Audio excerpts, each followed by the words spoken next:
brothers and sisters who are listening in the radio audience, Minister Farrakhan is coming right on. But the brothers and sisters who are listening in our radio audience, we'd like you to take this minute before the minister comes on to call someone right now. Tell them that in a few minutes, Minister Louis Farrakhan will be coming on the radio. If you have never heard this minister speak before, call someone and tell them, I want you to listen to Brother Minister Louis Farrakhan. He's heard on this radio station on Saturday mornings at 8 a.m. And on Saturday morning, you can hear one of the lectures of Minister Farrakhan from across America. But make sure this afternoon that you contact someone so that they can hear Brother Minister Louis Farrakhan. Those of you who know something about the Nation of Islam but are not clear, are confused by the different things that are being said in the public about the work of the Honorable Elijah Muhammad. Who is Brother Farrakhan? What does he represent? What is he teaching? What makes him different from other Muslims? What did the Honorable Elijah Muhammad really stand for? Those brothers and sisters who are in the audience, who want to get clarity on the Nation of Islam, the work of Minister Louis Farrakhan, call someone right now so that they can hear Minister Louis Farrakhan. Let's bring on Brother Minister Louis Farrakhan.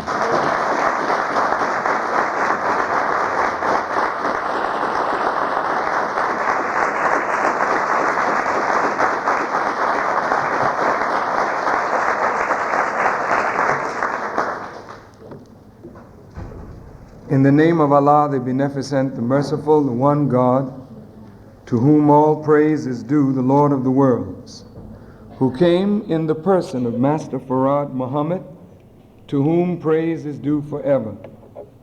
And in the name of his true servant and last messenger, our beloved leader, teacher, and guide, the messenger of Allah, the most honorable Elijah Muhammad, I am very happy to greet you, my beloved brothers and sisters, here at the Final Call Administration Building, and those of you who are listening on the radios, with the greeting words of peace in the Arabic language. Assalamu alaikum. And brothers and sisters, once again, it is my extreme pleasure to have this opportunity to share with you the life-giving, life-saving teachings of the Honorable Elijah Muhammad.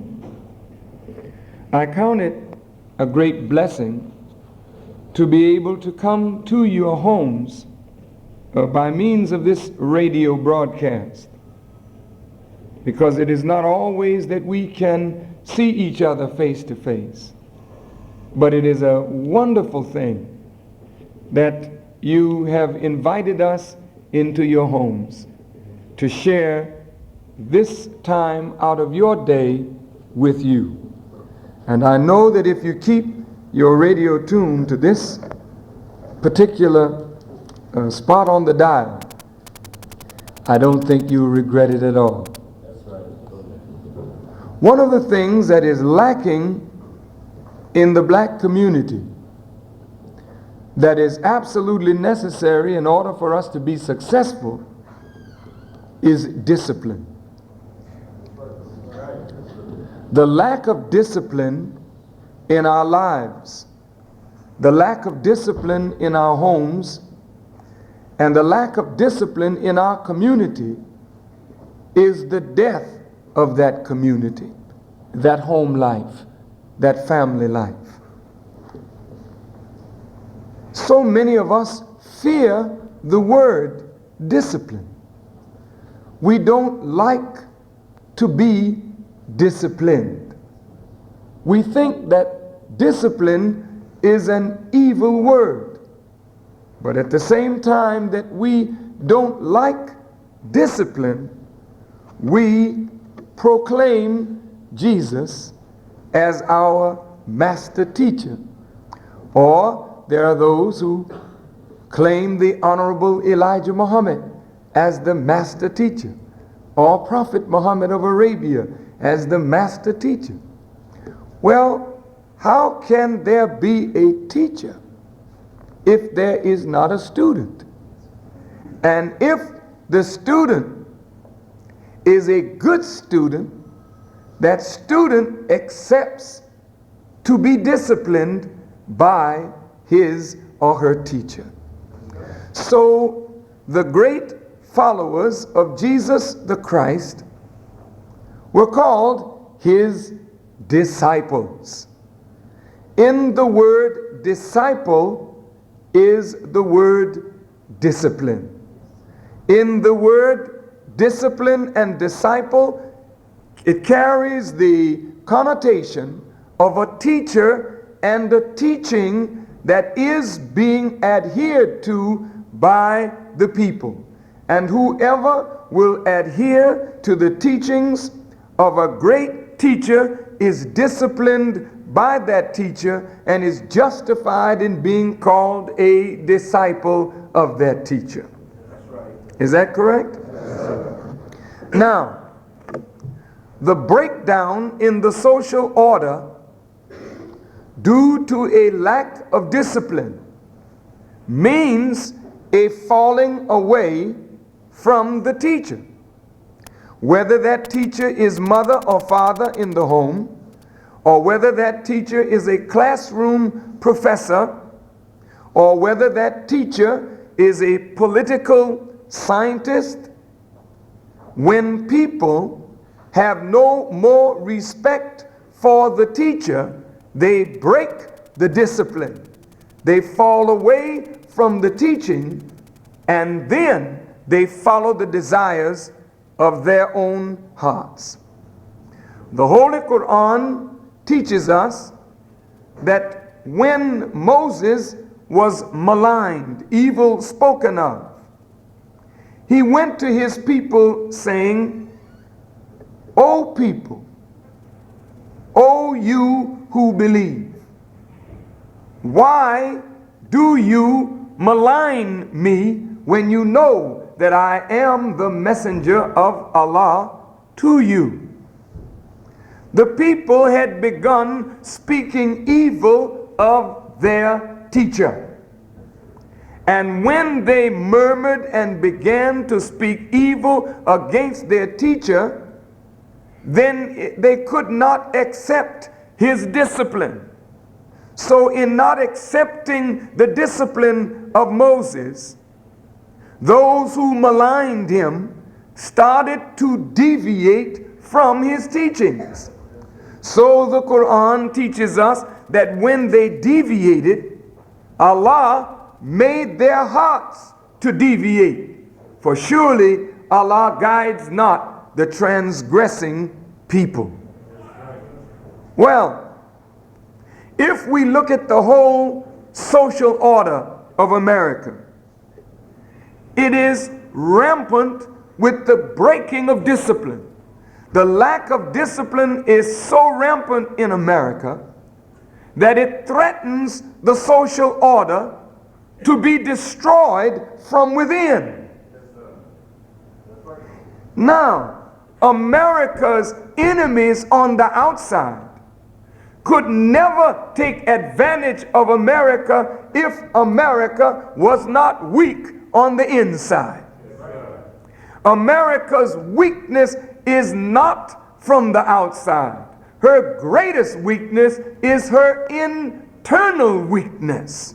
And her internal weakness is that she has broken ranks with her great founding fathers. She has broken ranks with the prophets that she says she's a follower of. America is not disciplined by Jesus Christ. That's right. That's right. The Jews are not disciplined by Moses. There are very few people in America who follow the true teachings of Jesus Christ. There are very few people in America who follow the teachings, the true teachings of Moses. And there are very few people in America who follow the true teachings of Prophet Muhammad, peace be upon him. And likewise, there are also a very few people who follow the teachings of the Honorable Elijah Muhammad. Every great teacher that has brought discipline and order to humankind has been and is being maligned, so that people are now breaking ranks with their teachers.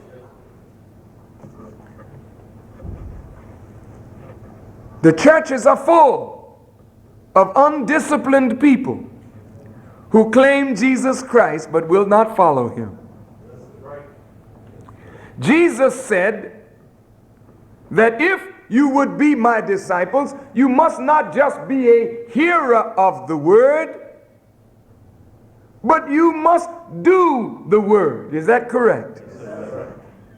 So if we know the truth and refuse to act on the principles of that which we say we know, then we are hypocrites to what we know. Is that right? Then we are deviating. Is that right? And the longer you deviate, Allah then makes our hearts to deviate. Now, when your own heart will suggest to you that in your deviation you are correct, that is the height of blindness. When you buy error for guidance and you get nothing out of the bargain, nor are you guided, and then you take the error and persist in the error till you delude yourself into thinking that the error is correct, that is the height of the chastisement of God upon a people. And it seems as though America is persisting on an incorrect course. And that incorrect course is bringing America down. Socially, educationally, spiritually, morally, militarily, economically, America is being brought to ruin because she's on a course of error, and she has bought the error for guidance, and she's blinded now in her error, and now thinks that her way is right, so she persists in error, only to come to total ruin and destruction. America is undisciplined by Jesus Christ. The founding fathers of this country would be chagrined to see what modern America is doing to their Constitution, to the Bill of Rights. I'm speaking, of course, for those who are the Americans. The poor black people of America are styled in the Bible as the lost sheep of the house of Israel. You are of America, but you are not an American. Yes, sir. The preposition of denotes possession. You are in the possession of America, but you are not accorded the treatment of a true citizen of America. If you and I were accorded that kind of civil treatment, there would be no need for us to press for civil rights. There is no Polish person who just came to America a year or two ago who's pressing for civil rights. That's right. There is no Italian, no Greek, no Lithuanian, no Latvian, no Frenchman, no Ukrainian, no Russian, no German who is in America today, just a few years, who is marching for civil rights. That's right. Because by being white and naturalized citizen of America, they have the rights guaranteed them by the Constitution. But you don't have those rights, beloved black brother and sister, because you are really not American. That's right. You assume you are American. You want to be an American.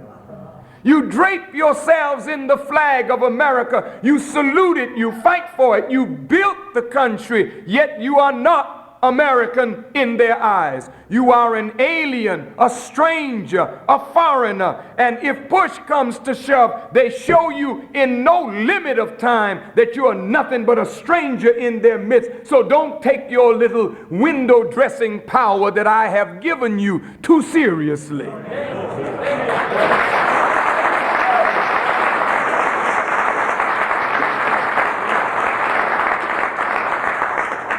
if I make you a mayor, don't get carried away, because I'm still in control of the city council and all the money that backs you, Mr. Mayor. If I set you over the school board, remember now, I'm controlling the budget. So you will do as I say. Why? Because your blackness is not respected equally to the whiteness of those who are the real citizens of America. This you must know and understand. Jesus made a parable of you and me. His parable is called the parable of the prodigal son. And I'm sure you're familiar with the parable, so we don't need to waste valuable time, going through it in all of its detail. But you know, the prodigal son left his father's house. And he went into a strange country to join himself on to be a citizen in that strange country. Notice the careful wording of the parable. He tried to join himself on to be a citizen in a strange country. He was in love with the strange country, but the strange country was not in love with him. He squandered all of his wealth and fell down in that strange country to husking corn and feeding swine. He was in such terrible condition in that strange country that God brought about a famine. And when he got hungry and was not able to eat, he then began to think. And the scripture says he remembered his father's house. See, he was so busy trying to be a citizen in the strange country, he wasn't thinking about his father nor his father's house. But when times got hard, he remembered his father and he said, I think. That means he had to start thinking. And sometimes it takes a famine or some calamity to start you to thinking rightly after you have persisted in error and blinded yourself.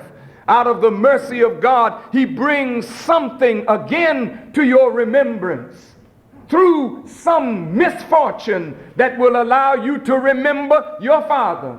And when you remember your father, then you must remember what your father taught.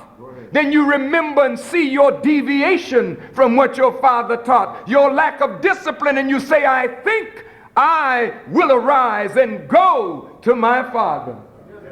Like that prodigal son, he got up and his father saw him coming and he made a step toward his father and his father ran toward him. And the son fell down before his father and said, Father, I have sinned and I am no longer worthy to be called thy own.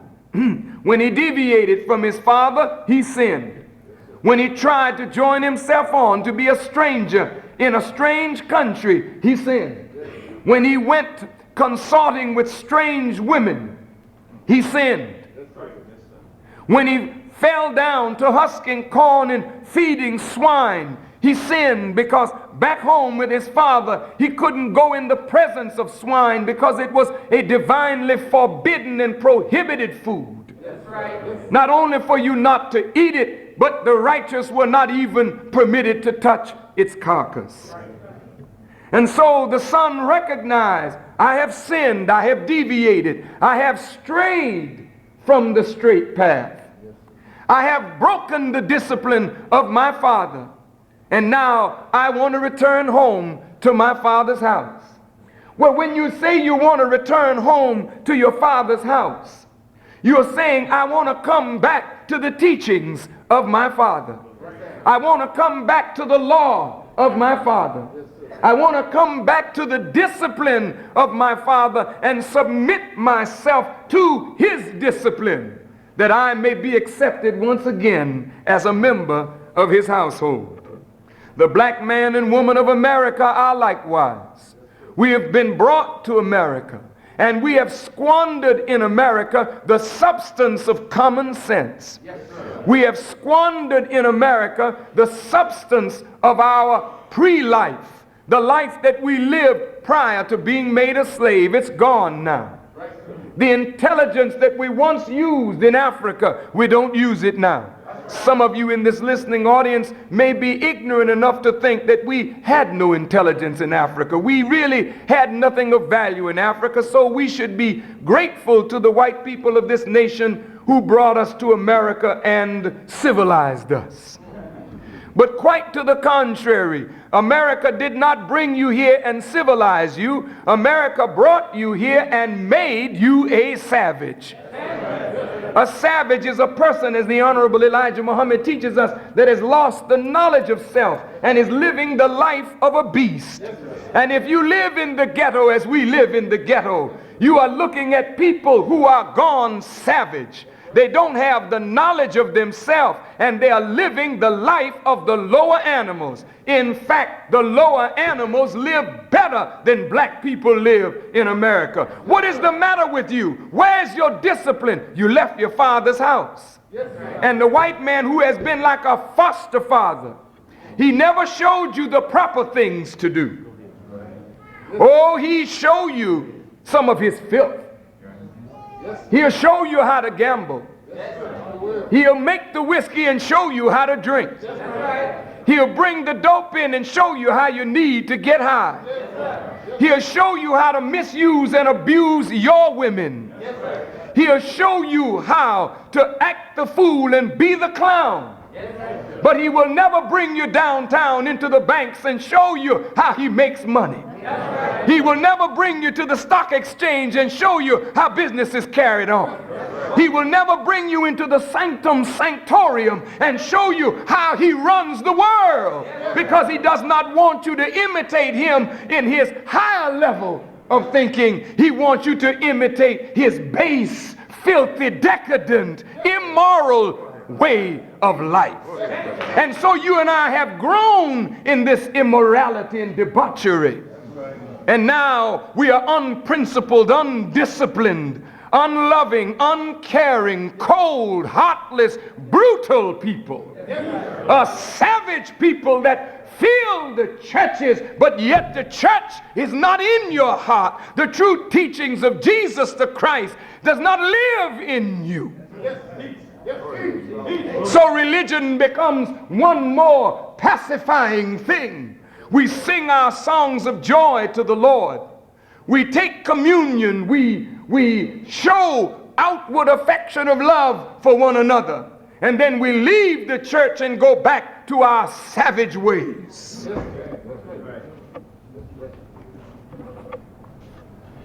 But God produced a famine in that land. Famine means you dry up the means by which men eat. And when you dry up the means by which men eat, men begin to think. And oh, how we can evaluate when hard times strike us. And so it is with us today. God is drying up the means by which you eat. You know, I was talking to a dinner guest this week about the problem of Israel under Pharaoh. Moses wanted so badly to deliver Israel, but Israel didn't want to leave Pharaoh. That's our condition today. That's right. God wants to deliver us, but we don't want to leave white folks. That's right. We have a sick kind of feeling that we can't live without them. And beloved, I want you to know that you were created in need, but you were not created in need of white folk. Right. You were created in need of Almighty God and the natural law under which you are created. Yes, sir. Yes, sir. Yes, sir. Well, I said to this dinner guest, I have not read it in the Bible, but it is written in the Holy Quran, that Moses knew that he could never get his people to listen to him as long as Pharaoh was wealthy, because his people were enticed by the riches of Pharaoh. So the Holy Quran teaches that Moses prayed to Jehovah to destroy the wealth of Pharaoh. And when Jehovah heard his prayer and answered his prayer, Jehovah began to diminish Pharaoh in wealth. And when Pharaoh had no more wealth to give to Israel or even to entice Israel with, Israel began to think and remember her father. And Israel said, I think I better go do something for myself. Isn't it interesting today that America's wealth is being curtailed? What do you think it's all about? She's approaching or over $1 trillion in debt. You can't even imagine, beloved, what $1 trillion is. That's an awful lot of debt. By next year, America's deficit will be somewhere in the neighborhood of $200 billion. Cities are going bankrupt. States are going bankrupt. Not only are personal individuals going bankrupt and businesses are going bankrupt, but states and cities and towns are going bankrupt. What's going on? Marvin Gaye asked the question. Well, if President Reagan can't give you the answer, by Allah's help, the Honorable Elijah Muhammad sure can. Almighty God, Allah, is after the black man and woman in America. You are the people of God. You have been unprincipled and undisciplined because you were under the care of a foster father who didn't want to grow you up right. And now the wickedness of his bad training of us is coming home to tear his own society apart. He says crime is the #1 problem in America after inflation and the interest rates and the sagging economy. Crime. And who is the criminal? Oh, they would like to make you believe, beloved black brother and sister, that you are the criminal. You're just a little petty fella. You do the little petty things. He rips off governments, nations, worlds. So you've learned from a master, but you haven't learned how to be a master at it. So you are busy snatching pocketbooks and pickpocketing and selling a little reefer and a little dope. You're a pitiful little thief. You're a real cheap thief.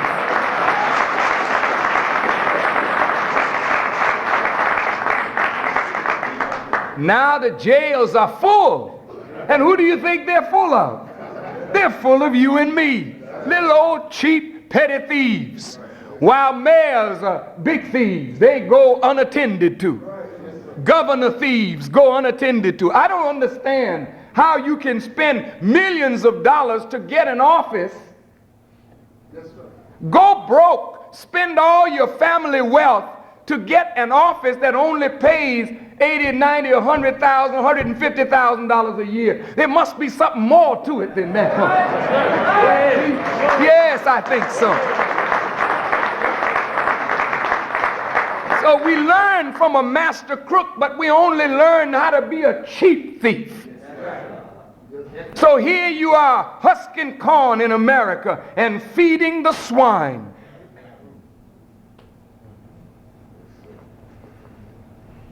You know, to feed a swine is a pretty cheap kind of job, isn't it?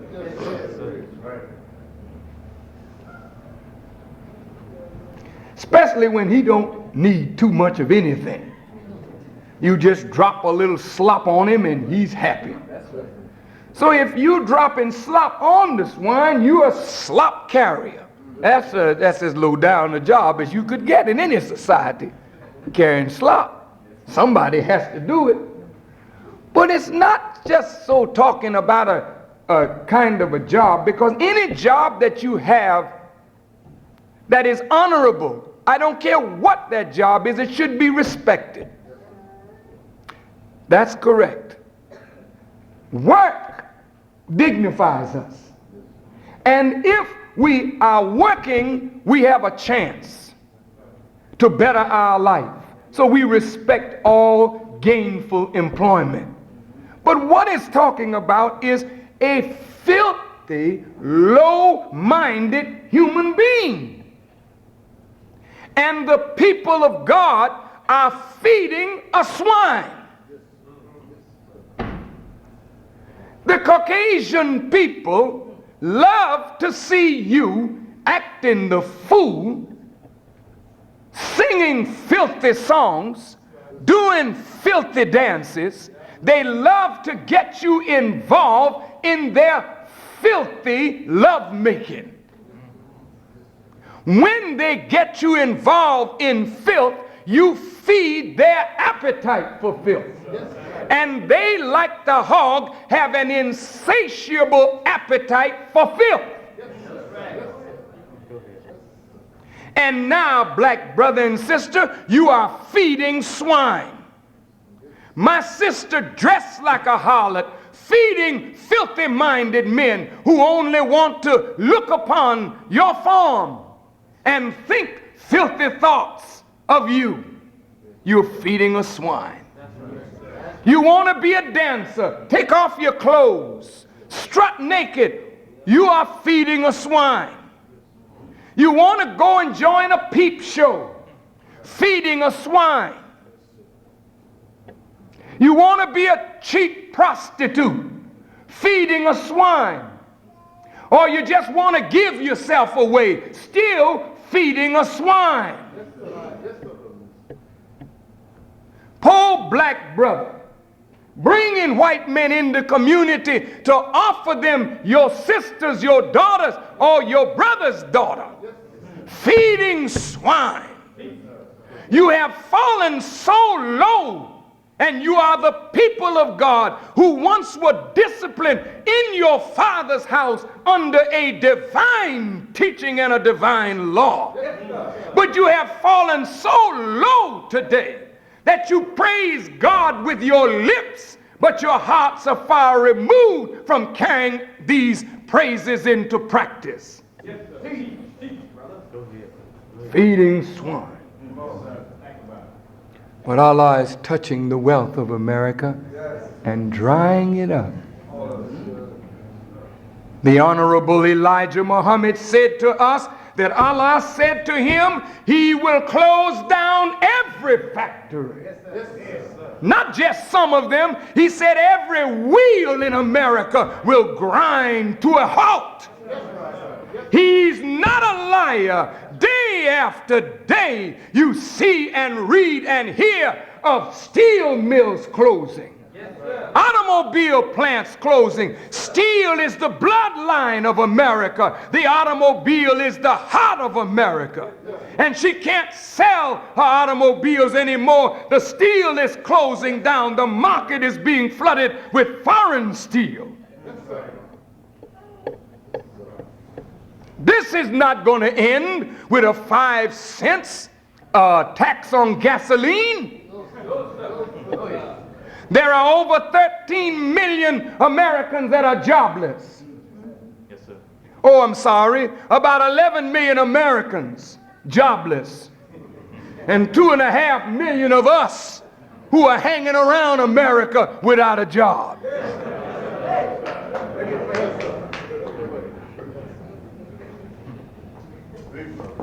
At the gate of your master, begging for the crumbs that fall from the master's table. Look at you, Lazarus. When are you going to get up and recognize that you can do it for yourself? You can do it. You need discipline. How can I get discipline? You have to recognize your father. And if you recognize your father and return to your father's house and submit to his teaching, you can become a disciple on a high level and not on a low level. I love you to call yourself disciples, but not gangster. That's a disciple on a low level. You are born to be a disciple on the highest level.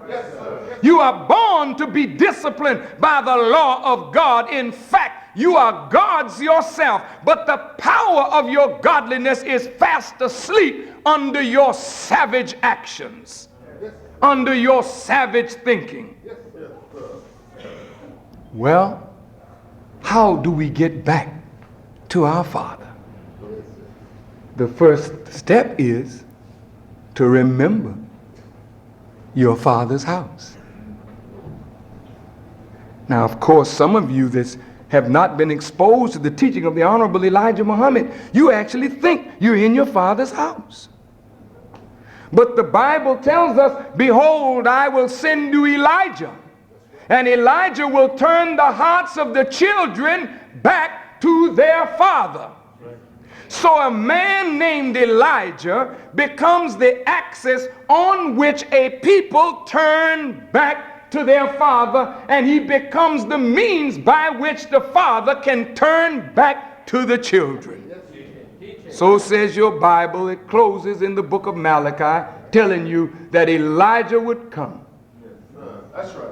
And Jesus makes mention of the same thing. Elijah must first come and restore all things. Everything you once had has been taken from you, and it now must be restored to you. That's the only way you can bring to mind the remembrance of your Father's house, but you've been too busy to listen. Oh, I don't want to hear that Elijah Muhammad. He don't have nothing to tell me. He can talk to the drug addict. I'm too educated. Well, how you feel now? With your pocket full of degrees and no job. How you feel now? Aren't you ready to listen to something? You see the famine drying up your means of subsistence? Poor little fella. Making all that money and spending all that you made.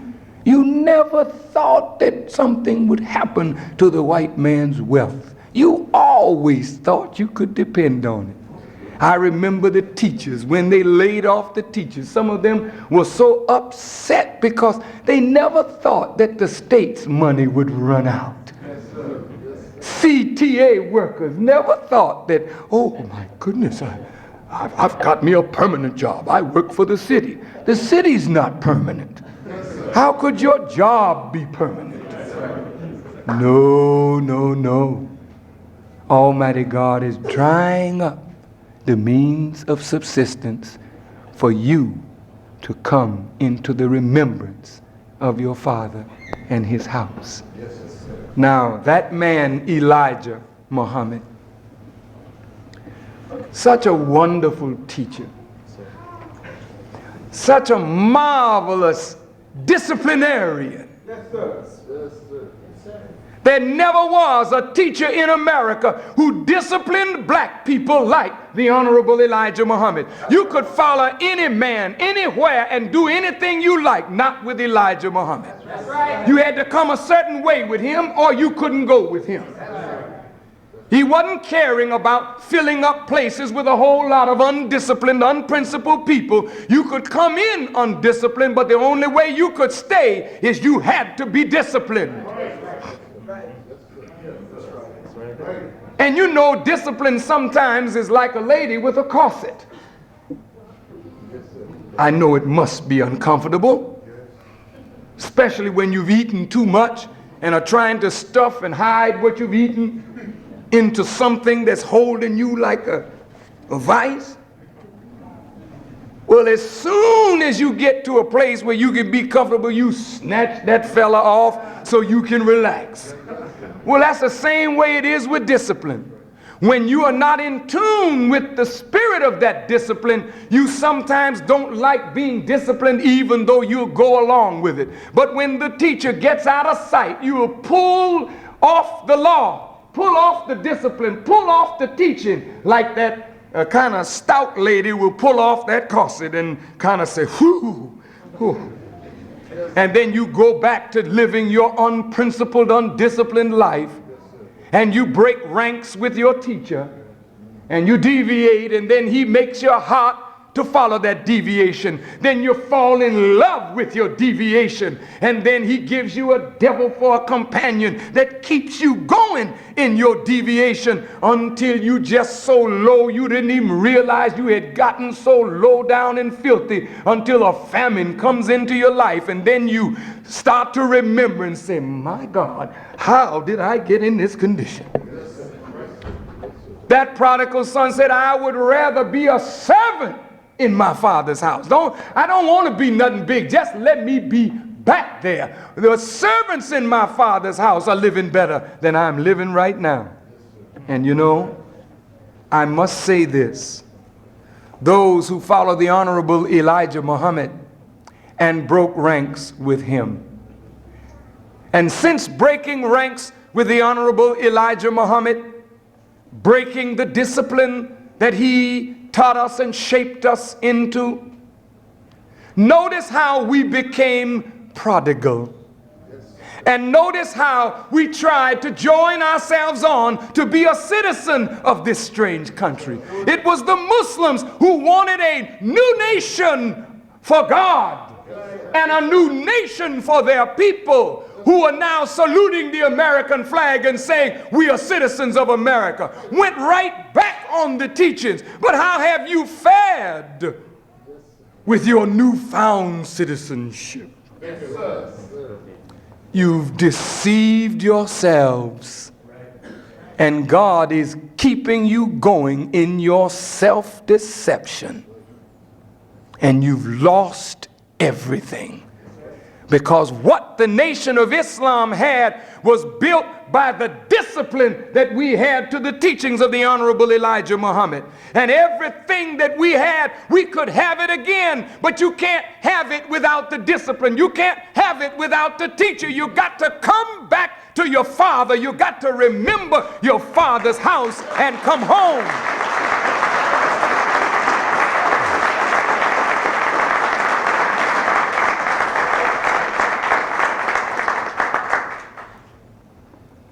We are come back, or are coming back. I don't say we've arrived. We are on our way back. It's a long journey, brother. As the Honorable Elijah Muhammad taught us in our lessons, that the journey was 9,000 miles. And he asked them, the question was asked of the person that had gone 9,000 miles away from home, in such way to show us the next to impossibility. He says he couldn't swim 9,000 miles. You ask a man to swim a mile, you're asking him to swim a lot. But asking him to swim 9,000 miles is asking the impossible. And that's the journey home. The journey home seems to be impossible, but it's not, because the father came and met the boy and helped the boy come home. That's right. You can never come home by yourself. Daddy got to come and meet you in your wrecked condition and say, I'll help you the rest of the way. Boy, hold on to me. Yes, sir. Yes, sir. That's right. And it's not an accident that the last speech that the Honorable Elijah Muhammad gave to us, he mentioned the prodigal son. And he left us with that message because he knew that in his absence, like the people of Moses, in Moses' absence when he went to the mountain to bring the law, they went crazy. They became prodigal. They broke ranks. They maligned their teacher. And so is the Honorable Elijah Muhammad a maligned teacher. They say evil things about him to justify breaking ranks with his discipline. And so in breaking ranks with the discipline and the teaching of the Honorable Elijah Muhammad, the Nation of Islam, which once fed life to the entire black community, has fallen into disrepute and disrepair and ignominy. We have become a byword now. Oh, the Nation of Islam. Oh, yeah, I remember those people. I would like to read to you from the Holy Quran. It says, O you who believe, fasting is prescribed for you as it was prescribed for those before you, so that you may guard against evil. Here we are being instructed that a divine doctor is giving us a divine prescription. Once you start on the journey home, you must keep the steps. It's a pilgrimage. That's exactly what it is. The whole journey of Hajj, or pilgrimage to Mecca, is the journey of a prodigal son coming home to his father, or a servant of God coming home to God after having been away. And being in the desert of Arabia is symbolic of being in a deprived state of the sustenance that gives life. Water is the most essential thing needed in the desert, and wisdom is the most necessary thing for black people to begin their journey home. And that's why Jesus said, you shall know the truth, and the truth shall make you free. All right, once you begin your journey, it's a disciplined step. And the only way you can grow in the strength to adhere to the discipline is through the prescription of fasting. Fasting. And so, fasting was taught by Moses, it was taught by Jesus, it was taught by Prophet Muhammad. There was no prophet that ever came that did not do or take part in the institution of fasting. It's a prescription for an unprincipled, undisciplined people. If you can discipline your stomach, you can discipline your mind. Because your stomach is to the body as the mind is to direct the body. This here, this fella, your stomach, your urges, your appetite, if it becomes your master, then you become a devil. If your mind is the master of you and your mind is under the guidance of God, then you become a god. But if you allow your appetite to be your god, then you become a devil. Are you listening? Yes, when you can't curb your appetite, well, I just can't stop. Is smoking bad for your health? Oh, yes, it is. I do want to stop. I went to the doctor and he gave me this pill, and if I just take this pill, it will dry up the urge for nicotine. That's terrible. You got to go find a drug to get rid of another drug. Because the society does not give you anything to strengthen your will that you may resist evil.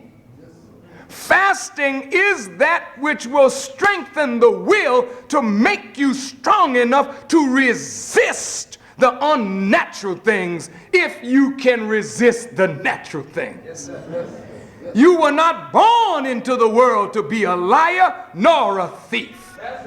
You were not born into the world to be other than right. You were born by nature to bow to the will of God. You were born by nature righteous. It is natural for you to breathe. It's natural for you to eat. It's natural for you to drink water. It's a natural urge to have sex. These are natural urges and appetites. But these urges must be under control. Just because it's natural to breathe, don't try to breathe up all the oxygen. Say, well, God made it natural, so I'm just...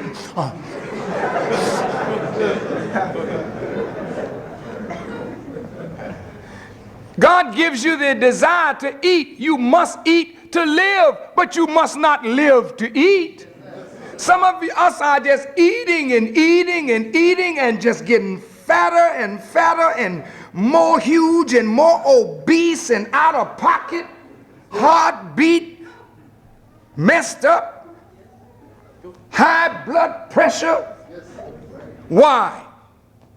I just like that pumpkin pie. I just like that bean pie. I just like my sweets. Oh, shut up. Do you like death? Check the cemetery out. Do you want to be here a little longer? You all thought Elijah Muhammad was crazy, didn't you? When he said, eat one meal a day. And when you master that, eat once every other day. And when you master that, eat once every 3 days, and you'll live a long, long time. You thought the man was a crackpot. But the Honorable Elijah Muhammad's science that he was taught by God of how to eat to live is absolutely correct. They did an experiment recently, white folks did, with mice or rats.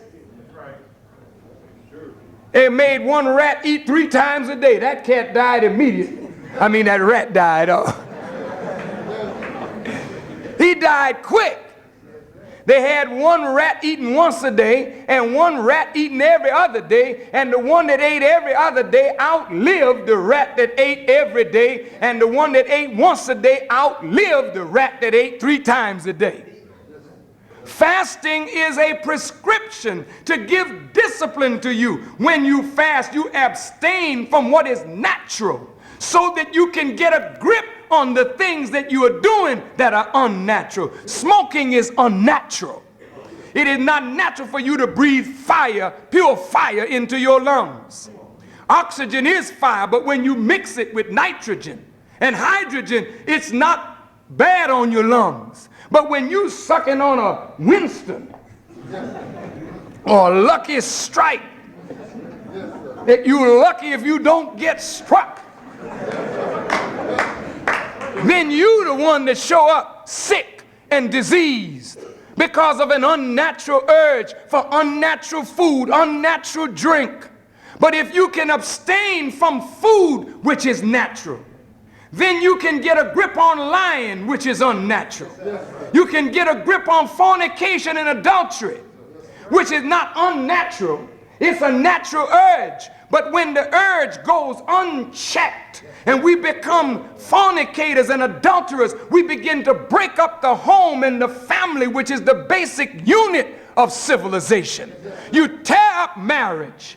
We must get a grip on our sex life. And the only way to get a grip on our sex life is to get a grip on our appetite. And the only way to do that is through the institution of fasting. Now, I've got to rush to complete this. I'm so sorry, brothers and sisters. Islam has a fast called Ramadan.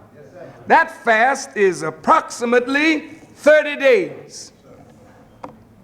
It is 30 days. Now, the Muslims take this fast following the lunar calendar, and every year the fast is different in the Orthodox Islamic world. The followers of the Honorable Elijah Muhammad will take this fast beginning the 1st of December. Most of the Islamic scholars jump all over us and they say, what is the matter with you? You are not true Muslim. You take your fast in a different month. We say, oh, shut up and take your fast and abstain from running your mouth. Listen, the Quran reads, for a certain number of days you must fast. But whoever among you is sick or on a journey, he shall fast a like number of other days. And those who find it extremely hard may effect redemption by feeding the poor.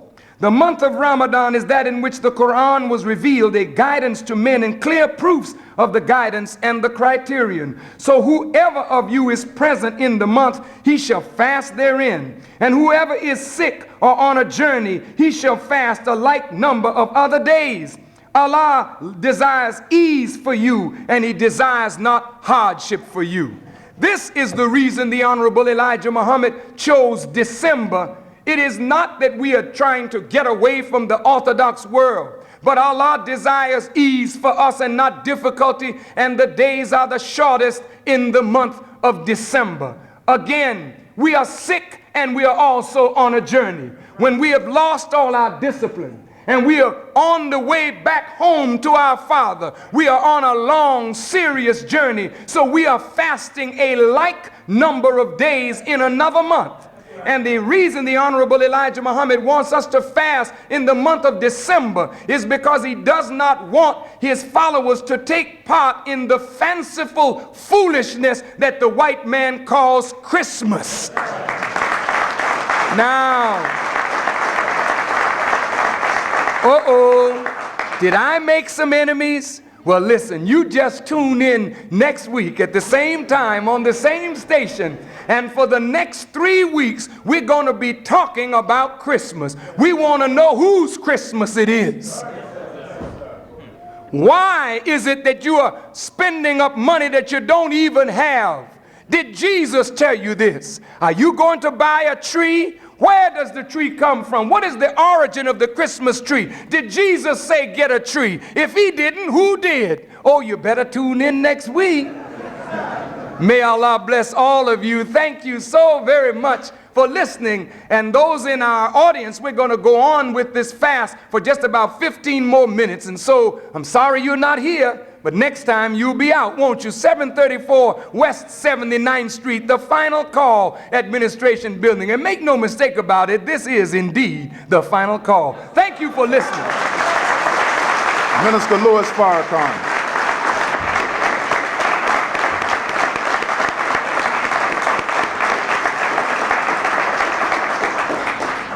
So brothers and sisters, Brother Farrakhan is going to go on about the fast, and we want...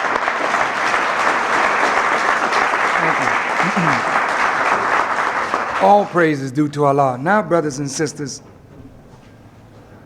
you know, the broadcast is a wonderful thing, and now I'm kind of relaxed because it's over. And but I wanted to complete this with your indulgence. Fasting. I think all of you, even those who are here today for your first time, I think we ought to try it. If you only make it one day with us, try it anyway. Because I'll tell you something, brothers and sisters. The thing that made me strong in my coming into Islam was the fact that the Muslims all fasted. And they asked me, would I go on a 3-day fast with them? I had never fasted before in my life. And I said, yeah, I'll try it. And Allah blessed me to make that fast. And when I found that I could live without eating, I mean, it was the most exhilarating feeling. It almost, if you're not careful, you get a feeling almost like you're high. I knew that'd get some of you. But it's true. Your head gets light. You get real keen, real sharp. I'm not going to go off on this, but do you think it's an accident, beloved, that black folk are committing suicide more today than at any other time in our history? Do you think that's an accident? You're not living under more stress than your fathers in slavery. And we had no suicide rate in slavery, and they were living in absolute hell. How come black people are committing suicide today? Black men. What is happening? How come our community seems so bent on destruction? We never were like this before. Never. How could you, as a disciple, just kill another black man who's an El Rukn? Or you as an El Rukn, kill another black man who's a vice lord, or because you don't belong to the same gang? What is the matter with you? Have you no sense at all? Can't you see that we're the same people? Why would you kill each other like this? There's a reason. You know, brothers and sisters, you're being programmed. We are. I hope you get this on tape, and I want you to, if you can get this tape, just take it home and study it. A few years ago, I was in Boston at WGBH television.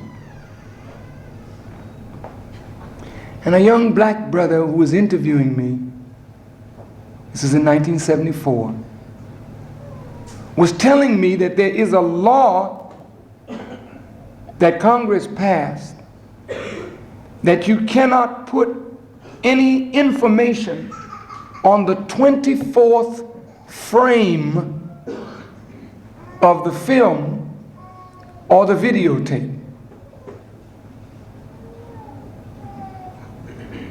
Now, every second, 24 frames goes by. And it's the movement of these frames that give you live action, right? The movement in these 24 frames every second is so fast that there are things that you pick up with your conscious mind, but there are other things that the conscious mind cannot detect that are picked up by the subconscious mind. And they had an experiment, and they put on the 24th frame, drink Coke. That meant that every second a message was subliminally being passed into the minds of those in the audience to program their subconscious mind. Unaware. Now your ears are not picking it up, your eyes are not picking it up, but the subconscious mind is picking it up, and it's being programmed under the level of your even being aware. That's a smart scientist of evil. You hear? And at the end of, they had an intermission. And then they watched where the people went. They went right to the Coke line. Their minds had been programmed sufficiently that they responded to the invitation to drink Coke. Now, you know, they say it's unlawful to put anything on that 24th frame. But you know they don't make any law that they respect. That's right. Doesn't our history tell us that? Yes, sir. Suppose they're programming it. And suppose it is saying, kill niggas. Or suppose all those Negro movies that you love to go see are saying, destroy your leader. Destroy your leader. Destroy your leader. Do you think it's an accident that that young boy from Hawaii, who was an avid fan of John Lennon, came up one day, got the autograph in the afternoon, blew the man away that night? What was that all about? See, you don't even stop to think, oh, isn't that shame? John Lennon is dead. But if an experiment could be made to take a man and make him kill the very thing that he really loves, because under his conscious profession of love, he's being programmed against the object of his love.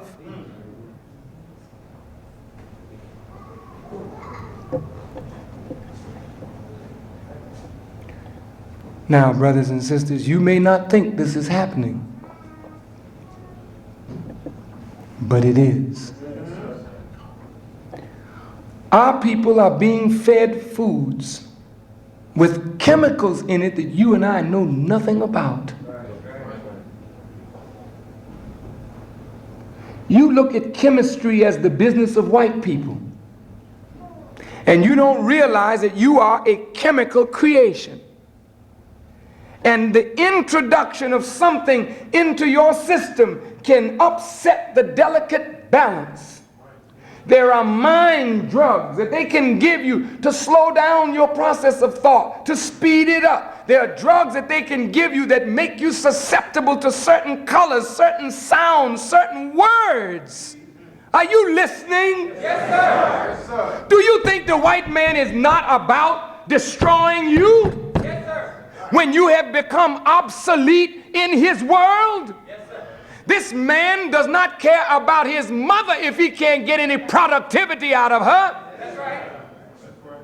What makes you think he cares anything about you and he can't get no production out of you? You have become a liability not only for him, but you are a liability on your own self. So you would be better off dead. That's the thinking of many.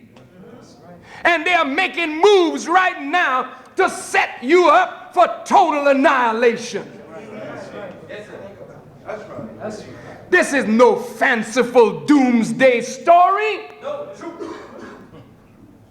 This is actual facts. How much alcohol are you consuming? Come on. You don't even know. Do you know white folks keep figures on everything? They know your birth rate. They know your death rate. They know your infant mortality and infant morbidity rate. You ask them, what is the rate of black people who are alcoholics? We don't know. What you mean you don't know? You keep figures on everything else. Because if the figures were revealed, it would open your eyes that you are right now under a genocidal program. You don't even realize it. That's how scientific the white man is. He's programming you for death, and you are going like sheep to the slaughter, and you don't know nothing that's going on.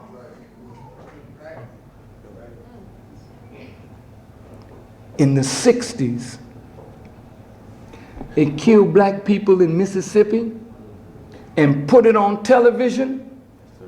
And you were in Chicago, in Boston, in New York, and Los Angeles, and we were watching the TV. You remember? Yes, sir. It's a shame, ain't it? That's what you were saying. So whatever they did to one black person, you were beginning to feel the pain of it. And through the means of the television, they were galvanizing black support for self, and they were actually shaping black attitudes.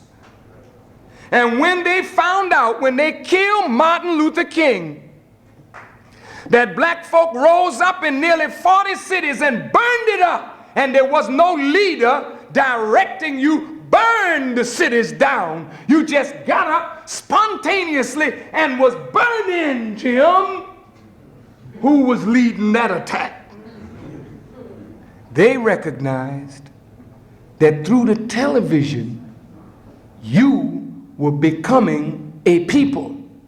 Because every night there was something on the nightly news about black people.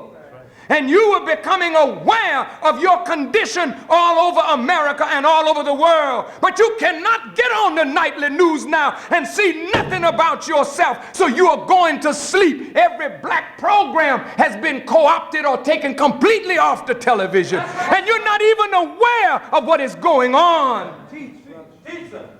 Ebony Magazine and Jet Magazine are magazines that are setting you up for the slaughter. That's right.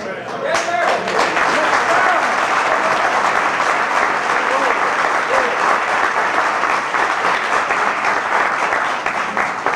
Keep advertising. Every time a black man marries some white woman, or a white woman marries some black man, why does that have to be front page news?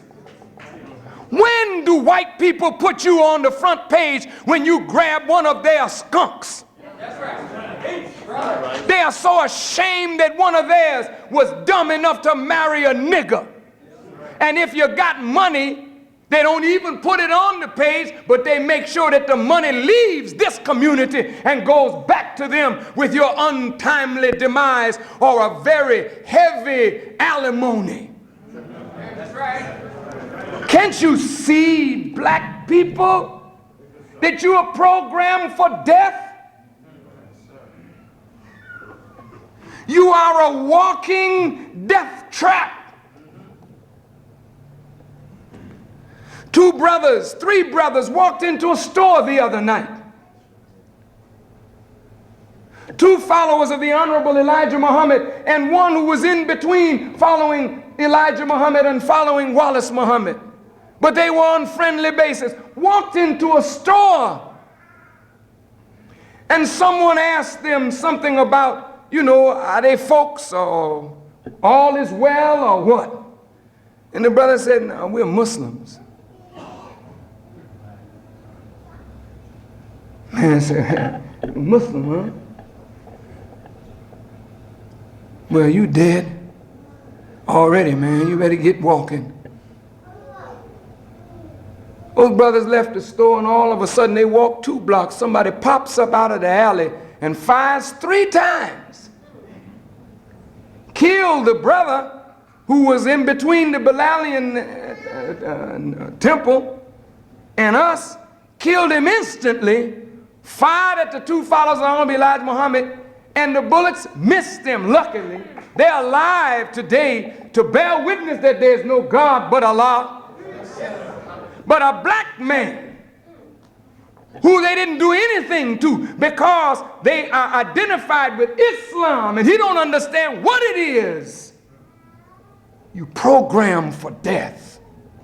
Never have I heard so many black people talking about killing one another.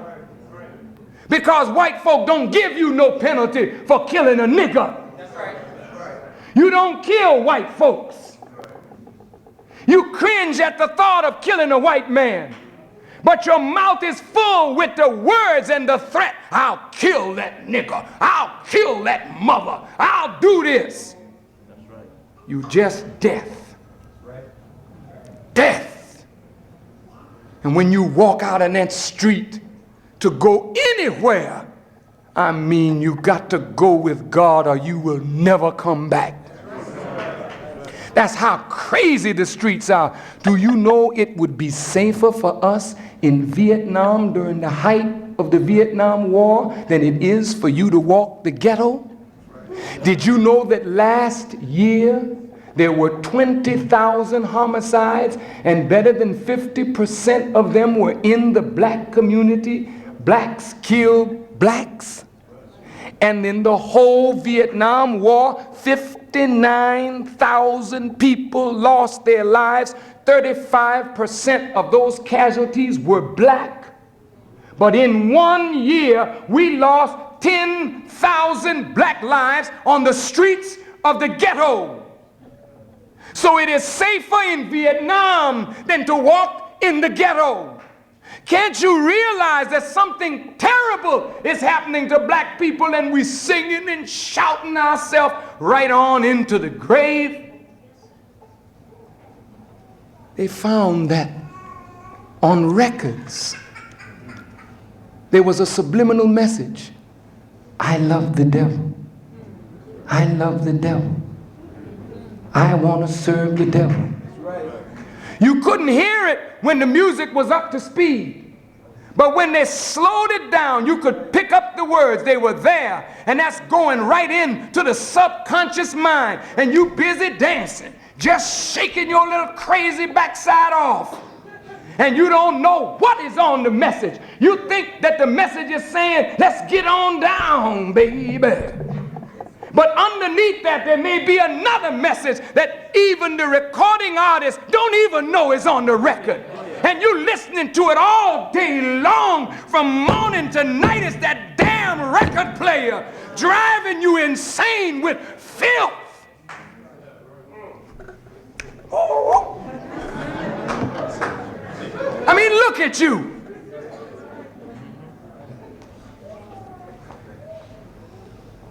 your little 2-year-old girls. Poor little things. They see mama shaking her backside. You're not a dog. You're a divine woman. Why should you act like an animal? Even an animal don't shake their behind like you. Animals walk with a rhythm. Even a dog, you see that dog got a dog walk? You walking like a dog today, even worse than a dog, because a dog got a tail to hide its most nudist part, but you're out there and they got a doggone tight jean contest over at some discotheque. And you're going to pour into some tight jeans to go and show off what? One of these days we're going to take a stick and beat your behind off of you.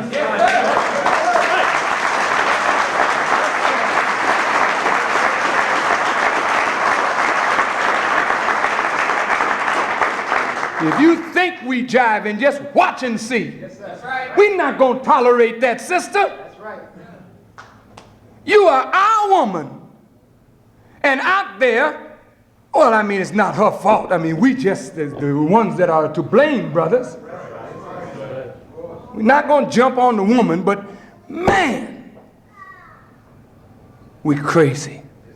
On our way to death. Now, don't tell me we don't need some discipline. That's right. So please, beloved, listen. Don't come to the Honorable Elijah Muhammad and say, well, I like to join y'all, but ain't nobody gonna tell me what to do. Stop. Somebody gotta tell you something. When you come home to the Honorable Elijah Muhammad, don't say, I'm coming home to the Honorable Elijah Muhammad, but I don't want to be disciplined. I'm coming home to the Honorable Elijah Muhammad mean I want to be disciplined. And fasting is that step. Excuse me for getting excited. But you know the Honorable Elijah Muhammad did say, brothers and sisters, that one of these days we're going to discipline our people. Yes, sir. That's right. It don't please us to spank our people. Well, we may have to give some spankings. Yes, sir. How else? If you will not accept teaching, don't you know that something else got to follow behind teaching? There got to come a strap. When your mama talked to you and you wouldn't listen, then what? Didn't she get the message to you? But she didn't get it in the ear. That's right. She talked to another part of your body that began to talk to your ear. Is that right? That's right. Well, beloved, look. We just can't be killing each other like this. We can't tolerate this. We cannot have our people selling drugs. You agree? Right. We just got to discipline. Yes, sir. Look at these beautiful young girls that are coming up. What future do these young girls have in these young men? If these young men are going to go the way of the world and somebody's not going to discipline our people, where's your future, sisters? You are the most miserable woman on earth today because you don't have a real man. And this world is not making no real man for you. This world want to make a dog for you and make a dog out of you. Yes, sir. That's right. Look, we need discipline. We need the Father. We need the house of the Father. Right. We need the law of our Father. Yes, sir. I'm finished, you know. Brother say, you working up a sweat, man. I got to give you. But don't you think, beloved brothers and sisters, that we ought to try something that will give us the strength to discipline ourselves? Yes, sir. Don't wait for somebody to discipline us. Let's discipline ourselves. How many of you have ever traveled to Saudi Arabia? One. Is this the only one that's been to Saudi Arabia? Okay, two. Very good. Dear brothers, look. When we were in Saudi Arabia, did you notice in Mecca? Were you in Mecca, brother? Yes. In Mecca, you see the money changers right there on the streets of Mecca with their safes wide open. Money in those safes, so much. It looked like that dope raid, you know, that they had money just stacked on top. But don't you think, beloved brothers and sisters, that we ought to try something that will give us the strength to discipline ourselves? Yes, don't wait for somebody to discipline us. Let's discipline ourselves. How many of you have ever traveled to Saudi Arabia? One. Is this the only one that's been to Saudi Arabia? Okay, two. Very good. Dear brothers, look. When we were in Saudi Arabia, did you notice in Mecca?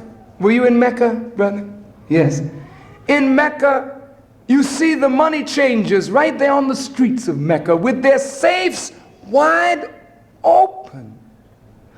Money in those safes, so much. It looked like that dope raid, you know, that they had money just stacked on top of money. Well, they got money in those safes from all over the world because the pilgrims come there from all over the world. Do you think with the safe open, I'm standing in the streets of Mecca, looking into the safe, it's full of money? Do you think I even had a thought? Man, this looks kind of easy, you know what I mean?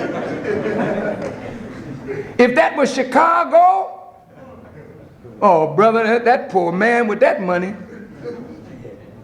he'd have been in serious trouble. Do you know when they go to pray, they leave their merchandise right there on the streets? They just cover it over and no one watches the merchandise? Of course, they do close the safe now. But heck, that ain't no big thing. Usually we walk away with the safe. And we go to pray and come out from prayer and come back. Everything is intact. Do you know why?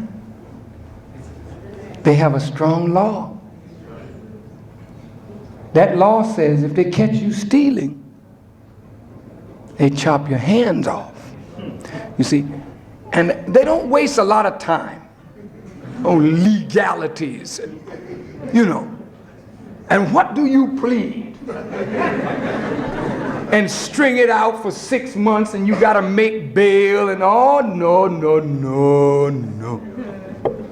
They find you guilty, brother, that very week. They don't waste too much time feeding criminals. That very week after Jumu'ah prayer on Friday, everybody's called to witness. We don't have no closed up courtrooms in Islam where, you know, you read about it in the paper, so-and-so got the chair. Getting the chair, why, that's the nightly talk around the table because you saw it in the afternoon. They make you come. Bring your family. Come on, everybody. So-and-so gonna get his hand cut off. Now you may say, isn't that brutal? No. Let the man put his hand out and watch a sword come down and all of a sudden the hand is separated doing its little dance. And ain't no anesthetic, nothing. And when the children see that hand separated and look, and they were wanted to steal something, they remember all the days of their life, how that fella lost his hand, and they say, I'll keep my hand where it belongs. Now look.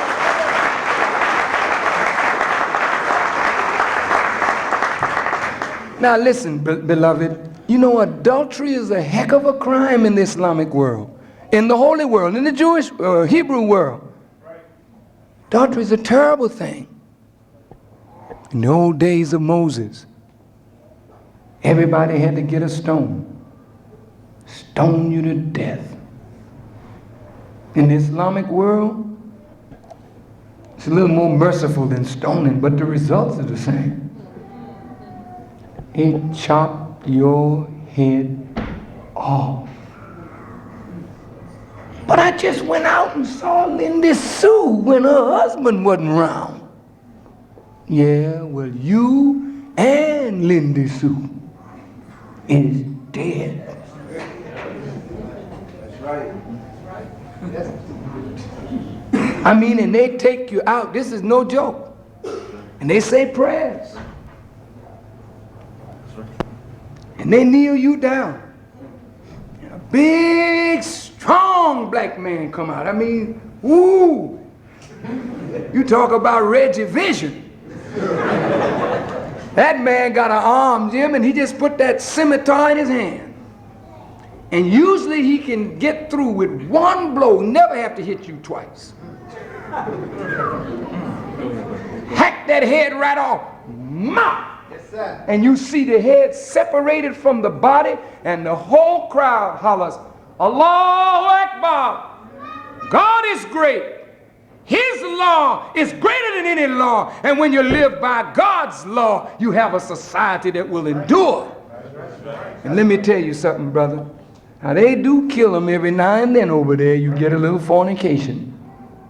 You don't get a lot. Some of them turn into sissies and hide, you know. But they catching the sissies and kill them too. Oh yeah, brother, you can't have no broken wrists in the Holy Land. No, no.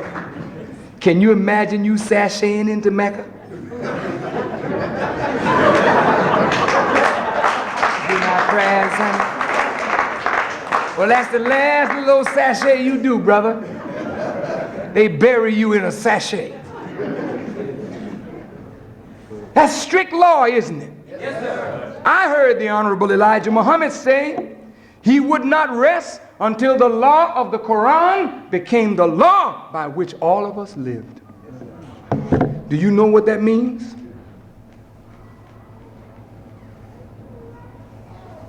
That means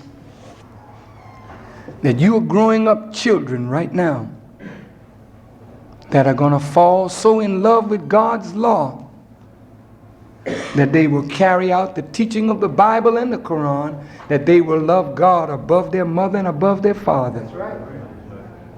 Jesus said, if you can't hate your mother, hate your father, hate your sister, your brother, yea, even your own life for my sake, you're not worthy of me. You understand? And you're going to have children that are watching you and me right now. They're growing up under our foot. The law of God is written in their hearts. It's a generation of them coming up. That's why they're killing so much. Because killing is in them. Yes, sir. They just ain't got no direction. But in a little while, when righteousness come into them, they're not going to change that killing instinct. They'll just control it and redirect it.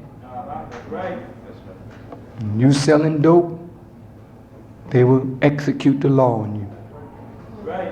Because you are a killer of your people, therefore you have sentenced yourself to death. Yes, sir.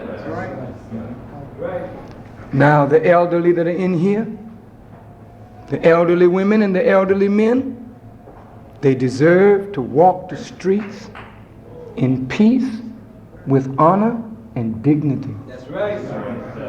The punishment of a young person striking their parents in the old Hebrew law is death. Or they chop off your hand. You don't strike your parents.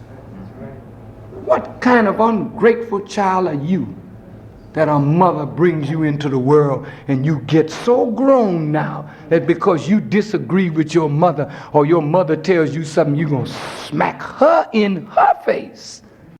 But you never smack her face unless you lose your hand and your face. And all we have to do is kill a few. That's right. Highly publicized. And everybody will get the message. Yes, sir. And I'm not saying this just to be smart. You're going to live to see this come to pass right in America. And white folks are not going to do nothing about it. We'll be empowered in. You say, oh, that nigga sure is dreaming. You know, God does what he pleases. And it pleases him to bring the slave up today and give him power. Brother, no resurrected black man wants to hurt his brother. That's right. Why not take the easy way and learn to fast? During this month, we're going to go 30 days during the month of December where we will not put food or water into our mouths from sun up to sundown for 30 days. At sundown, you can eat. Usually during the Ramadan, you can eat meat in the Islamic world. The Honorable Elijah Muhammad instructed us not to eat any land animal at all. We will eat just fish. If you eat any meat at all, it will have to be fish. And the reason for that is we're on a journey. The pilgrimage, when you're on that pilgrimage, you can't eat meat. Is that right? Yes, sir. You're on a pilgrimage. You're the prodigal son. You coming home. So that's a sign that the prodigal son coming home is going to have to come off of meat. Sooner or later, brothers and sisters, you're going to have to stop eating meat because it's not good for you. It's not good for you nor me. No meat. You know pork is definitely no good. And we ain't here to waste a minute with that. But you pig eaters, that's a terrible animal. And you study that flesh, honest to God, it's an awful thing for you to put in your mouth. Nasty animal. Look at how ugly it looks. You shouldn't eat nothing look that ugly. That's the ugliest creature I've ever seen in my life, that hog. And we sit there and eat that fella from morning till night. You put that little bacon in there and the thing trying to jump out the pan. That's just little worms, strychnine worms, shriveling all up when it's cooked. It's full of these little strychnine worms, brother and sister. That's why when you smoke it down south, you try to smoke and get all them worms out of it, right? Where those worms come from?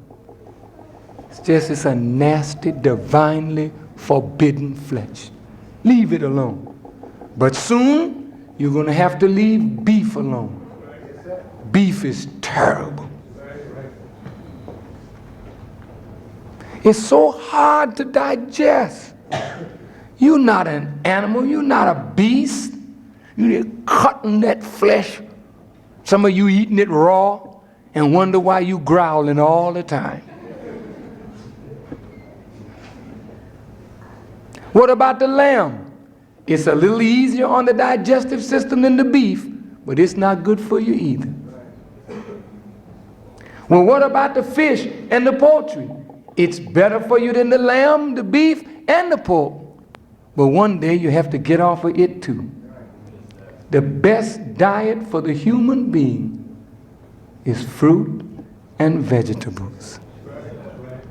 You eat like that, you'll live a long, long time. It's true. The messenger was trying to do this with gradual, because he took so much away from us. We didn't go to the parties anymore. We didn't go to the dances, to the bar room. So he said, let him eat some meat.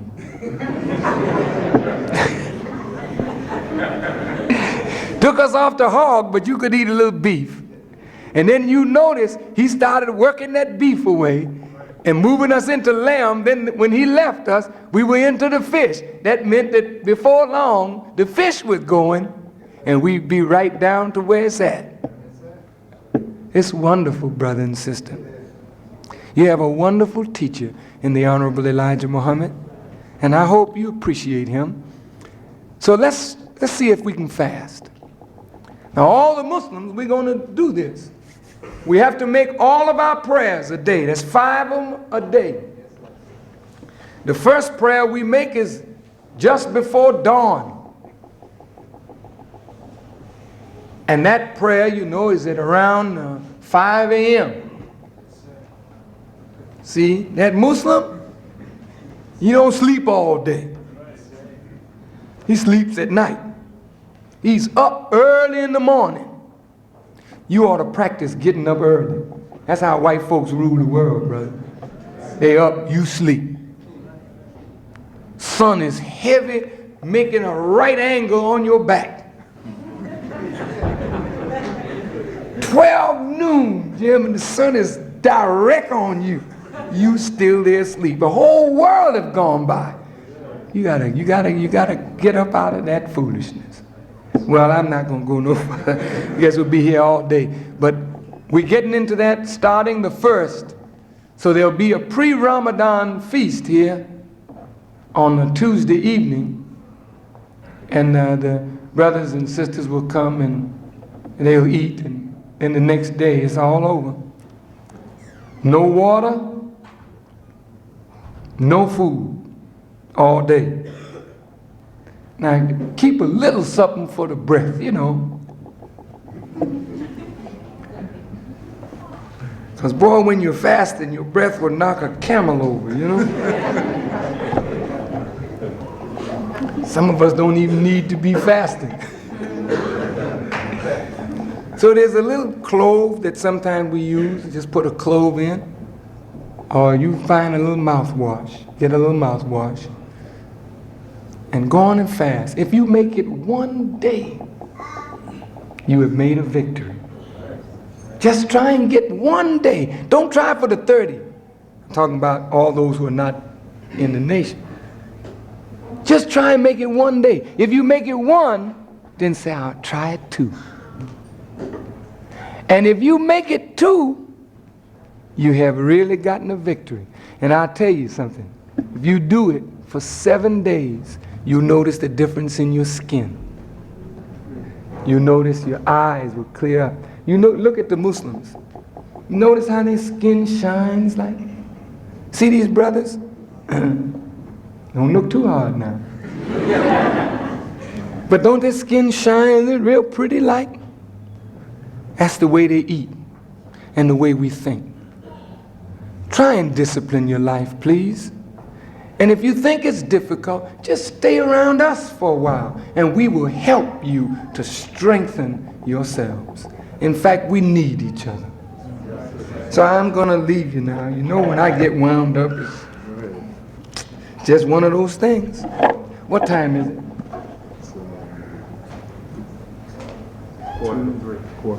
Quarter to three.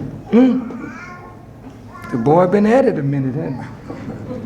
Does anyone have a question that you would like to ask that I may be able to answer for you?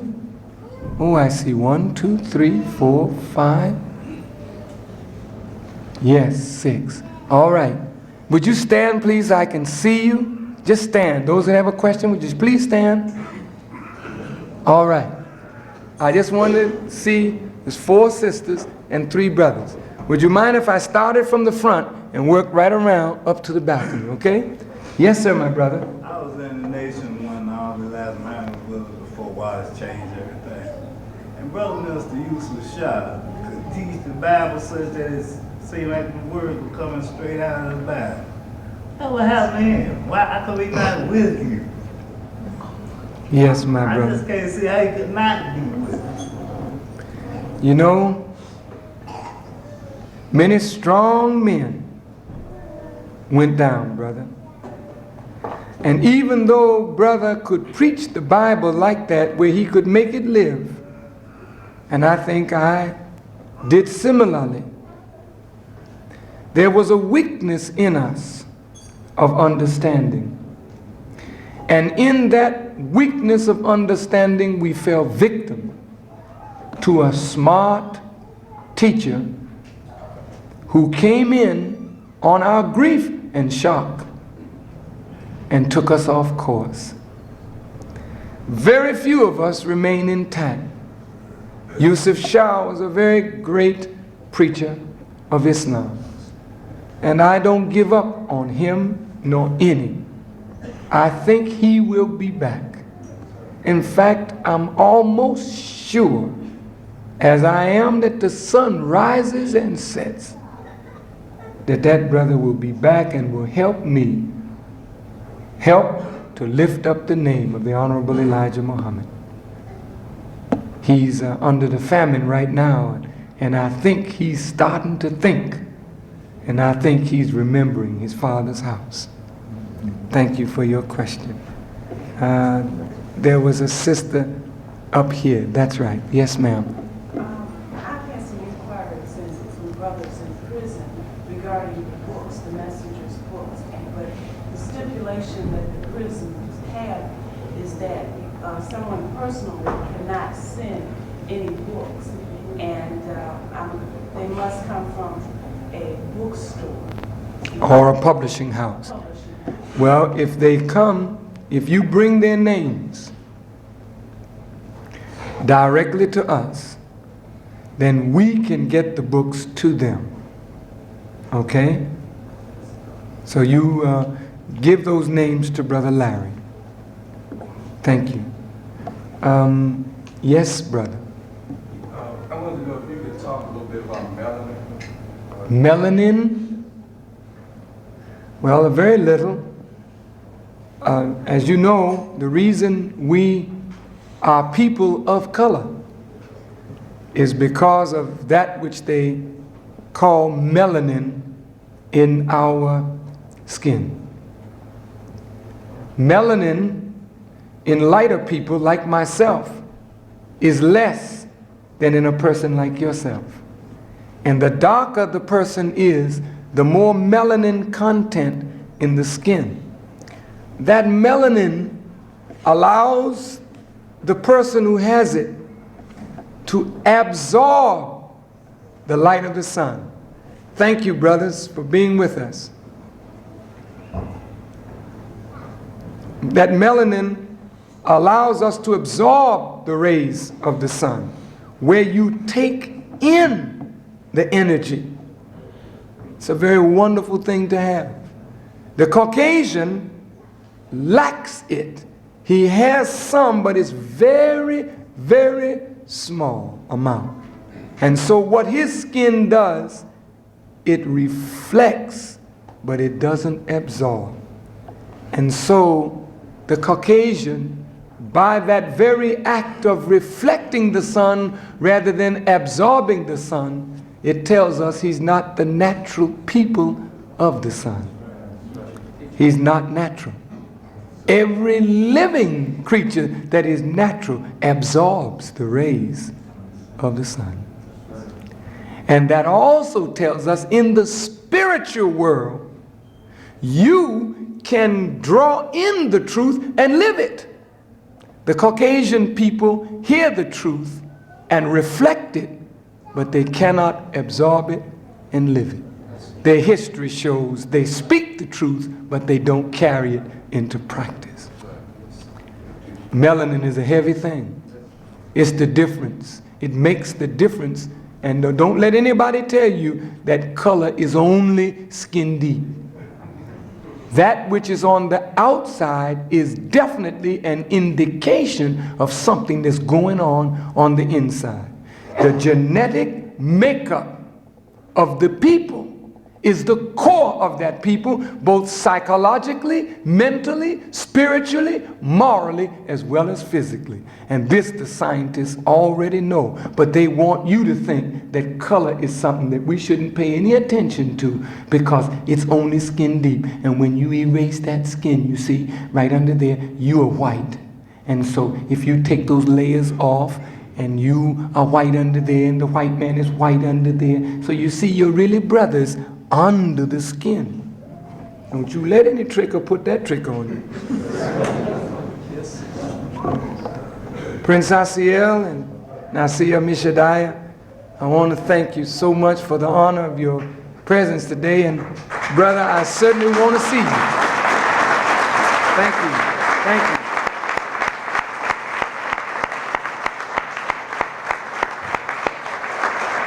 Yes, my sister. person? Yes, ma'am. I used to date a Muslim, and he had self-discipline, okay? He could just sit still. And if you got on his nerves, then he would jump and maybe choke you to death. Do you think that's what I should do? He didn't have enough. I'm getting tired. I have been jumping. I've been feeling like somebody wanted to hit me in the face. I was on the bus today coming over here. I went through that. I had to sit there and shake the devil off. And, I mean, what do you do? I know I'm by myself and they're going to pick at me, but I'm getting tired. Okay. Well, I tell you, that fasting is a great prescription. And I Stay from outside, and I love the outdoors better than indoors. well, yeah, a lot of people like the outdoors better than the indoors. All of us do. In fact, when you sit in any place, as long as you've been sitting here, you like the outdoors better. So I'm about to let you get in the outdoors before you smack me. But sister, I'm saying, How do you get that control like that? okay. Without being I understand. Now, you know, everything that you become good at, you have to practice. And do you know, every one of us has a tolerance level.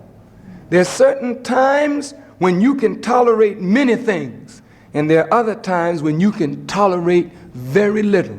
For instance, if you're a mother, there are times when you can hear your baby cry and go through all these things, and you're just as kind and patient and sweet. And then there are times when just the cry just gets on your nerve and you smack that child, and sometimes a little harder than you should. Well, what's the difference between that time and the time that you were so tolerant? You see, beloved brothers and sisters, look, you are a creature of many moods. And in one day's span, you go through so much. Some things you can take, and when you take it, it's only building up in you for another time. Isn't there such thing as somebody raping your expression, raping your mind? Isn't that true? Yes. But see, I don't even look like I look now. Like I'm standing here. My face does not turn up like this. It's usually friendly with a smile. You look quite beautiful to me. Really? Yes, ma'am. I'm tired. Yes, ma'am. Well, I'm going to let you go right now. Okay, now, speaking the truth, this is what, okay, now, this is like dying for the truth. Being here. Dying for the truth? Yes, I understand it. I understand that. All of our people are dying for the lack of the truth. And sometimes there are some that get it and they don't want me to stop. Because they love what they're hearing and they want more of it, but you just can't continue to wear people out. You know, and that's true. But sister, let me just close this for you. You know, a lot of what we suffer from is really stress. You're living under a very stressful condition. And I'm telling you, when a woman does not have a man to relate to, that's stress. That's stress. And when a man don't have a woman to relate to, brother, that is stress. And then when there's conflict in that home, that's more stress. Then you compound that with conflict in the family. Then you got to go to work for people who don't treat you good. That's more stress. So look, many of us are on the verge of cracking. You know, that's the truth. So what I'm suggesting is that there are foods that you can eat that will help you to get control of your emotions. There are certain foods that you can eat that speed up certain emotions, and there are certain foods that you can eat that will slow you down. That's okay. That's good. Beautiful. That's very sweet. Thank you. But brothers and sisters, as she goes out to sort of calm down and cool off, you notice how hot it is in here. And this place really holds heat very well. And each of us have to learn to cope with stress. And I think that fasting will help you to start calming down a little. And if you practice it, you and I will be able to get control of the most stressful conditions. All right, sister in the back. Wa alaikum salam.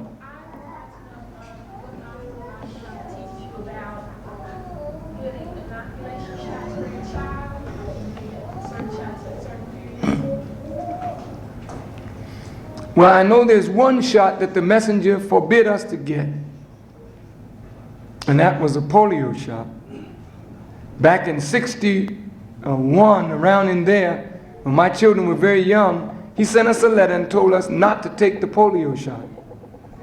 And do you know, we later learned that from Dick Gregory. Dick Gregory, I think, broke the news that during that time they had contaminated those polio shots, and it was a polio contaminant which was in fact cancer. And they injected thousands, hundreds of thousands of black children, American children, with cancer. And now those children from 60 to now are 20-some years old. And some of them right now have cancer. And they don't even know how they got it. It's not an accident that 40 years ago, black people hardly had cancer. And now we are leading in cancer. So a lot of things that white folks tell you that you need, you don't need. But now to get the immunization shots that will allow you to go to school for measles and diphtheria and other things, I think those shots are all right. But you have to be very careful. That swine flu shot they come up with and all these kind of shots, stay away from it. Stay away from it. That immunization shot is the only shot that I know that we had. And I don't know whether the children in the university had those shots. Do you know, Brother Rasul? They did. Okay, thank you. All right. Now up in the balcony for our last question. Yes, sir. Yes. During the period of fasting, do you fast a young child that's under, let's say, the age of 12? How do you properly nourish the child at that age? Oh, I'm very glad you asked that question, brother. No, don't fast your children. Let your children eat. You do not put, you know what the Quran says? Allah desires ease for you. Now, if it's difficult for you as a grown man to go all day long without food and water, that is terrible hardship on a child. So you let the child go and eat, and you feed your child, and you give your child water to drink.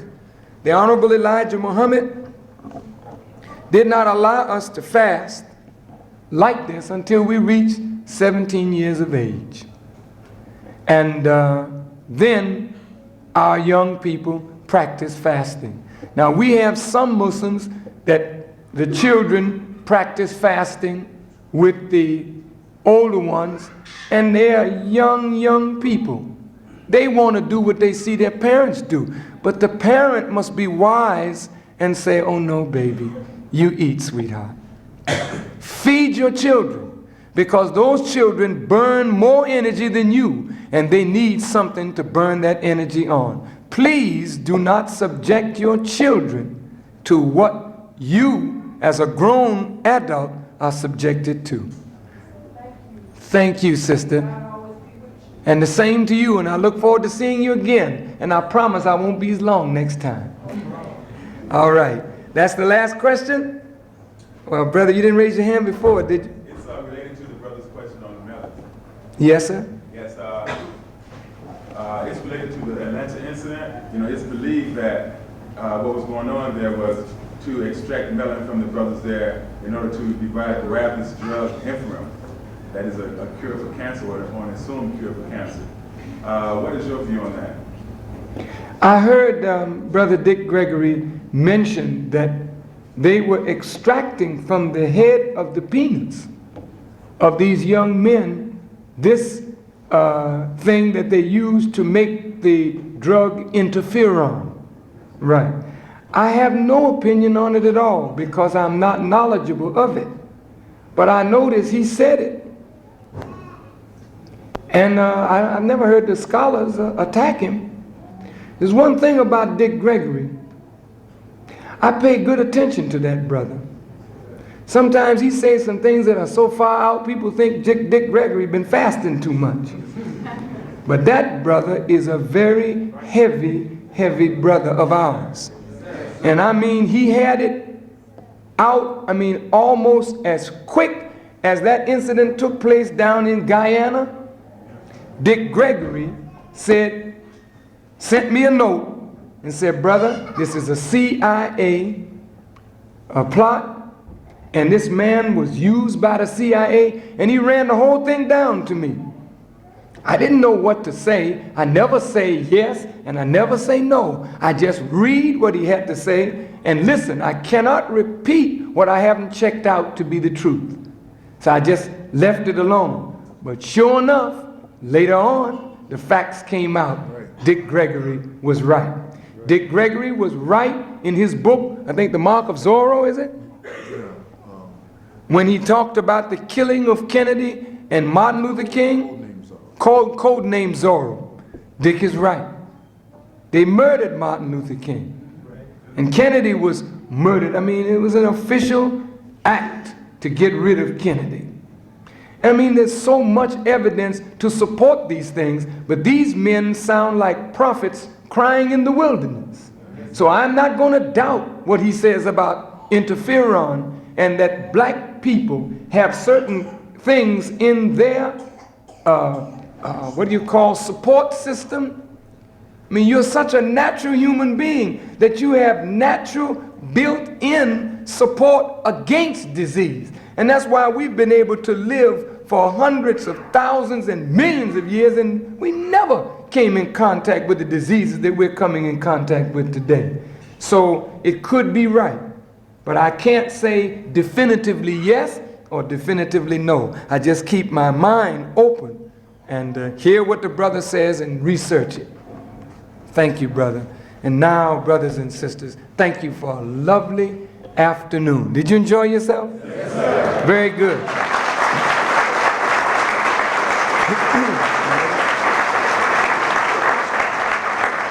Can I ask you a question? How many of you are here today for the first time? May I see your hands? Oh, that's beautiful. Thank you. Thank you.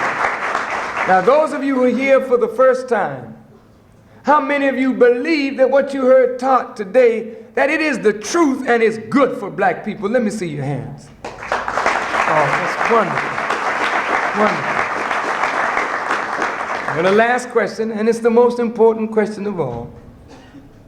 Those of you who say it is true, how many of you would like to accept this truth and unite with us behind the leadership of the Honorable Elijah Muhammad, and let's get busy building something for black people? How many of you are ready to do that? Let me see your hand.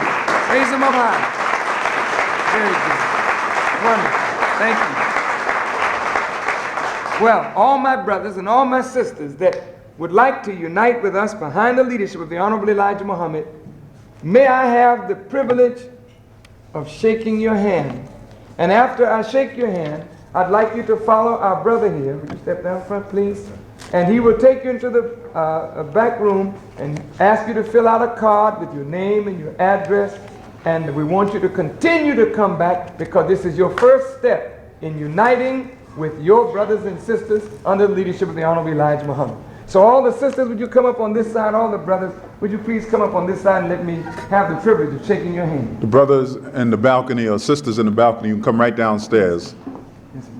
Come right down. Step right up and shake the minister's hand, and Brother Carvel, right here, follow the brother right here.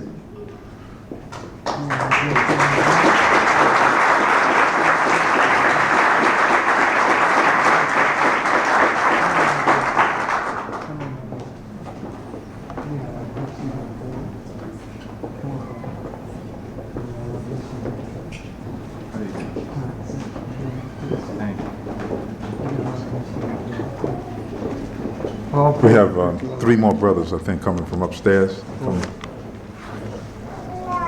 You want to let those brothers in? Let those in from upstairs. Yeah. Minister Farrakhan, I did not raise my hand. I am not a member of this state. But may I have the pleasure of shaking your hand? It would be my honor to shake your hand.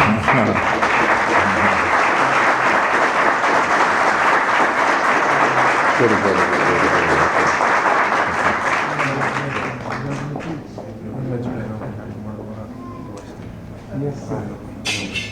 Yes.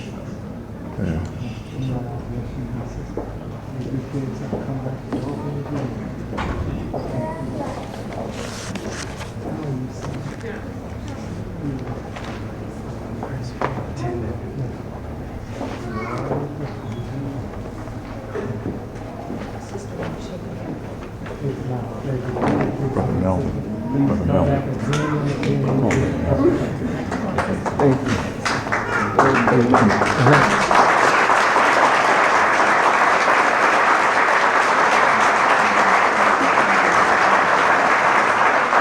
Thank you, brothers and sisters. I hope to see you on Wednesday night at 8 o'clock.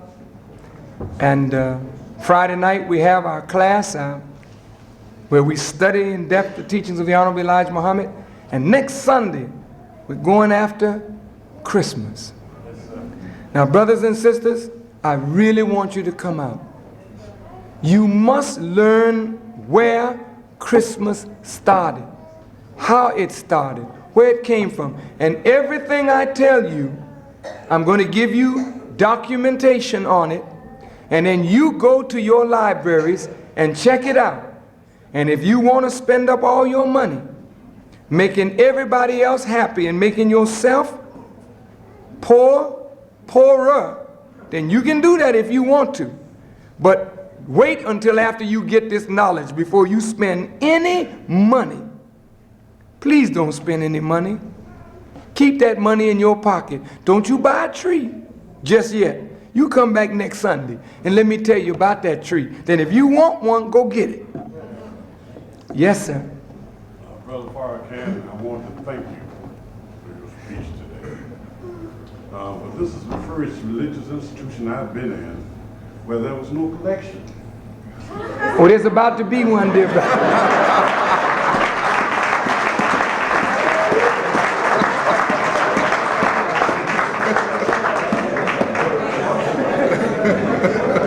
I must say, you know, usually they pass it 3 or 4 times.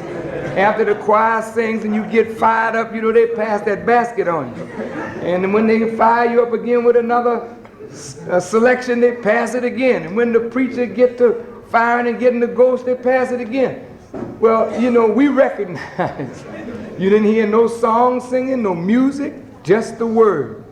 And that word is sufficient to give you all that you need. However, it would be false if we were to tell you that we did not need funds to keep this building operating. So we have to deal with reality, and Brother Larry is going to deal with that phase of reality right now. And I do hope you will have something to share with us to help us to keep going.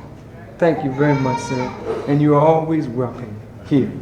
Yes, my brother. Brother Parker, I'm sorry to hold you up with the gentleman that was my guest, Michael Brown. I would just like to let you know that he was playing with crypto speakers, and he signed up to join the nation. All praises due to Allah. I'm going to see him right now. Yes, sir. Let me excuse myself for 1 minute, and Brother Larry will close the meeting out. Thank you so very much. May Allah bless you. Assalamu alaikum. Wa alaikum salam.